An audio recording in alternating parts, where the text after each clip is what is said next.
বাংলাদেশের রাজনীতিতে আলোচিত ও প্রভাবশালী নেতাদের একজন তারেক রহমান। বাংলাদেশ জাতীয়তাবাদী দলের ভারপ্রাপ্ত চেয়ারম্যান হিসেবে দায়িত্ব পালন করা এই নেতা দীর্ঘদিন ধরে রাজনৈতিক দক্ষতা ও সংগঠক হিসেবে পরিচিত।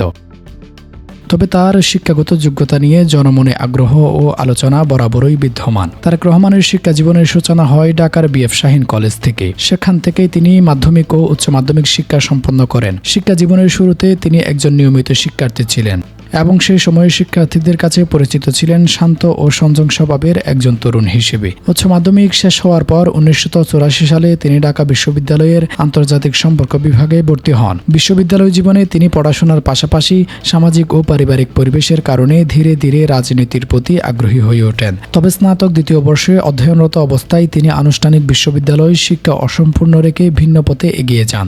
বিশ্ববিদ্যালয় ত্যাগের পর তারেক রহমান ব্যবসায়িক কর্মকাণ্ডে যুক্ত হন। বস্ত্রশিল্প এবং নৌযোগাযোগ খাতে তার সম্পৃক্ততা তাকে বাস্তব অভিজ্ঞতা ও ব্যবস্থাপনার দক্ষতা অর্জনে সহায়তা করে। এই সময় তিনি ধীরে ধীরে সংগঠক হিসেবে নিজেকে গড়ে তুলতে শুরু করেন। যদিও তারেক রহমানের আনুষ্ঠানিক শিক্ষাগত যোগ্যতা উচ্চ মাধ্যমিক তথা SSC পর্যায় পর্যন্ত সীমাবদ্ধ, তবে রাজনৈতিক বিশ্লেষকদের মতে তার নেতৃত্ব গুণ, সংগঠন পরিচালনার ক্ষমতা এবং দেশব্যাপী গণসংযোগ দক্ষতা তাকে শিক্ষাগত ডিগ্রির সীমার বাইরে একটি শক্ত অবস্থানে পৌঁছে দিয়েছে।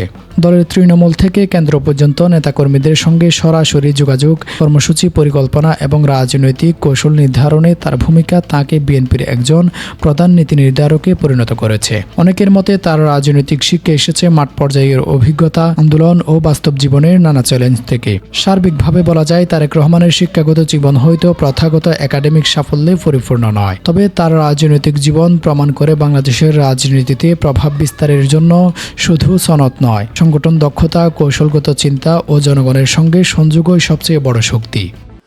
Shafiul, true news.